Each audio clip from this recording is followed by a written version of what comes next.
had a near-death experience 11 years ago.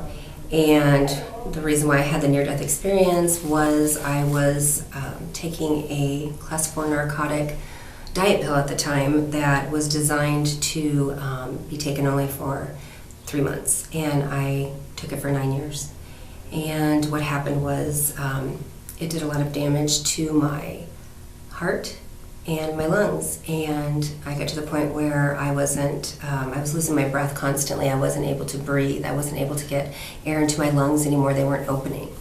And all of my organs started shutting down one by one, and my heart.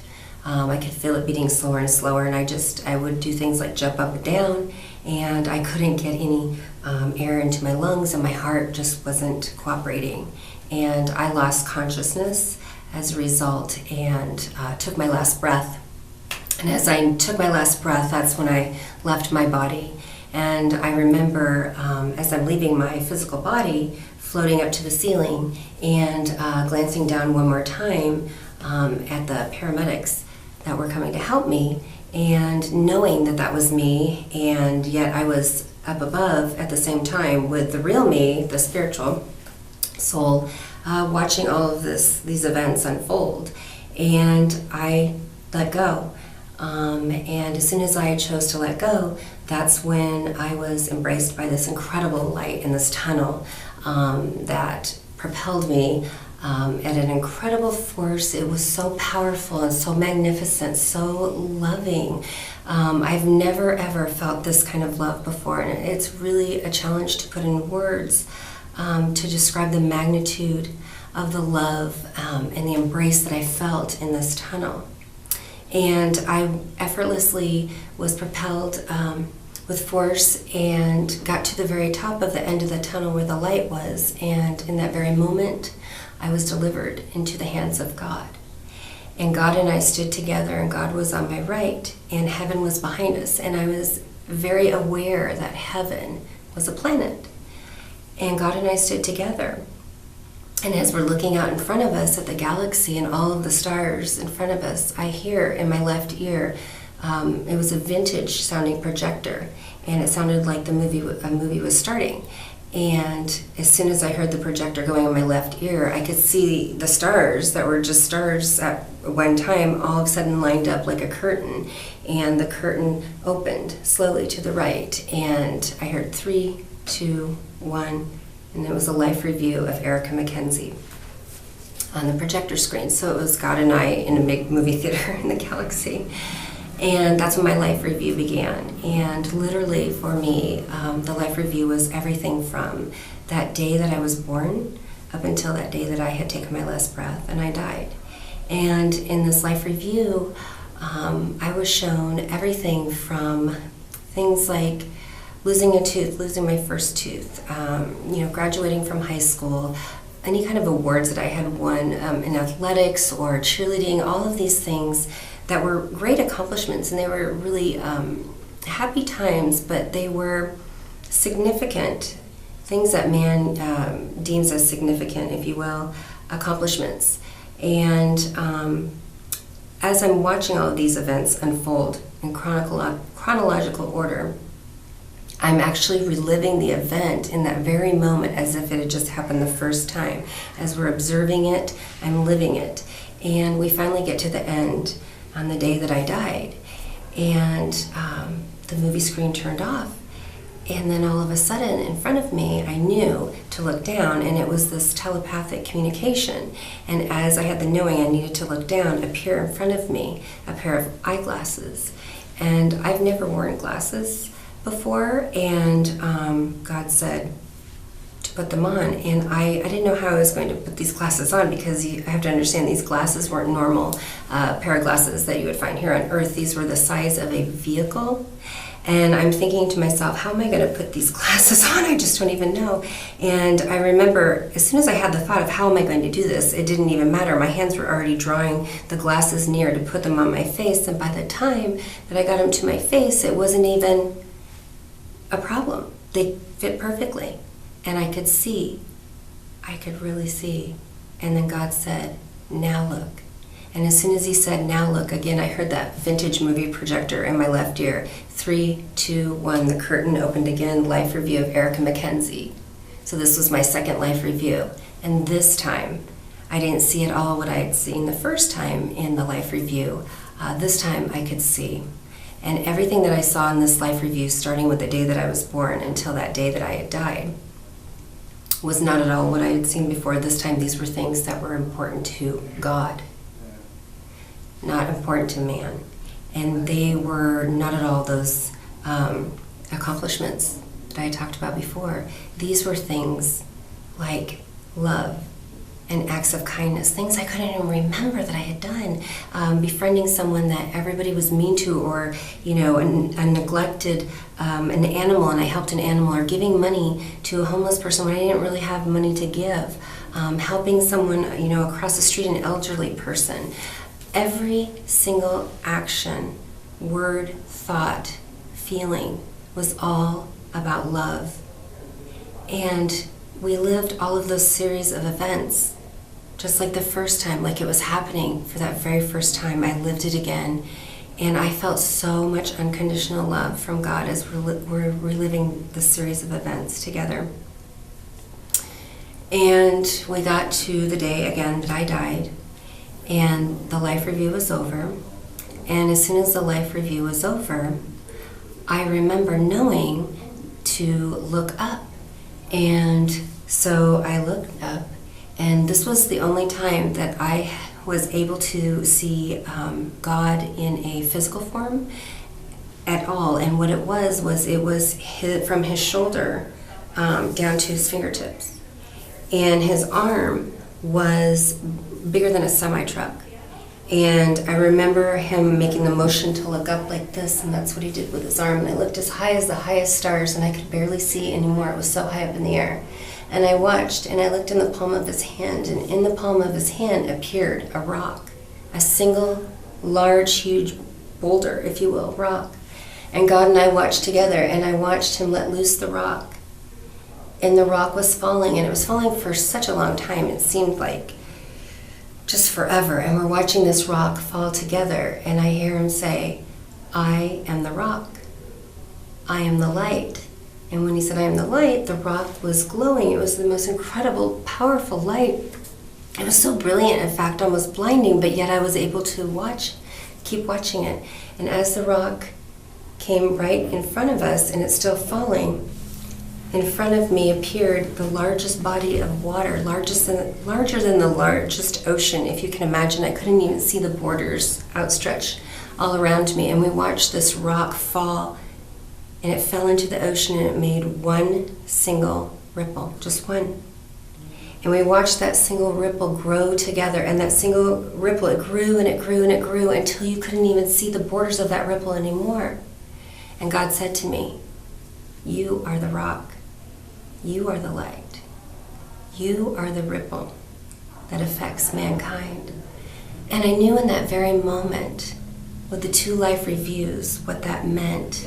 And it wasn't about just me, Erica. It was about each and every one of us being that very rock when we're here on this journey, this earthly journey as humans, that we affect each and every person, even if we never meet them, just like that rock did in that water and the rippling effect. And I understood what that meant. And then as soon as we were done with the rippling effect, God told me to look again. And I remember looking to my right this time. And all of a sudden in front of me, to my right, I look out and I'm like, those are shelves. And on these shelves, all of a sudden, they're brilliant white. And I mean, the colors, I can't even begin to describe in human words the magnitude of the colors. But what I can tell you is the colors were so magnificent that they took on a life, to be alive. If shelves, if you can imagine having a life, but they were alive. They were so full of life. And these shells, on all these shelves, they went as high as the highest stars. And there was presents, gifts, if you will, like at Christmas. And not one gift was the same, not one. And I remember knowing to look out to the galaxy to my left, looking as far as I could past all the stars and planets, as far as it could go. And the shelves kept on going with gifts on them. And then I remember knowing to look to my right, and I looked behind me to my right, and I kept on looking as far as I could, and the shelves kept on going with gifts. Not one gift was the same, and there were so many. And God said to me, Erica, in life, I give each and every one of you gifts, and they're all different, because that is part of my plan. And he said, when you were born, I gave you the gift. I gave you the gift of patience, and I gave you the gift of beauty. And I'm such a rule follower, I can't believe I argued with God. I didn't argue in a mean way, but when he said that, I found myself communicating and thinking the thought, oh, no, God, that can't be right. You didn't give me the gift of beauty because, you see, I had made some very bad choices in my life. And that's what resulted in me taking that pill, a diet pill. And I never thought I was good enough. I was always trying to be everything that man thought was good enough. And instead, what happened is I stifled who God really made me to be. And he stopped me and he said, Erica, again, I gave you the gift of patience.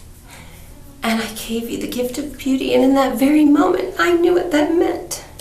That beauty came from within my heart. And it's an extension of all of us, the love that we carry in our hearts. And I looked at all of the gifts on the shelves, and I knew how significant and beautiful and wonderful each and every one of these gifts that he gives all of us are. And in life, he said, he has more gifts for each and every one of us. Each and every one of us. And all we have to do to get those gifts is ask. But then we have to be able to be quiet and listen to receive them. And that was something that I was told quite a few times in heaven. My experience in heaven, I feel like I was there for a lifetime, and I learned so many lessons. God and I, we shared so many. But I want to share with you one of the lessons that I call the last lesson. And it was, in fact, the last lesson that God and I shared before I returned to earth. And this time, God had told me to look to my left. And I looked down to my left, and all of a sudden appeared in front of me earth. And I'm watching and I'm looking at earth, and all of a sudden I'm noticing something strange about it. And I pay attention, I look a little bit closer, and I see that the earth was engulfed in flames everywhere, all over the planet, flames. And I began to panic because it was the first moment that I thought about my family. And I looked down and I'm thinking, oh my gosh, my kids are down there. You know, my family, my husband, my parents, my sister. And I was panicking because there's these flames.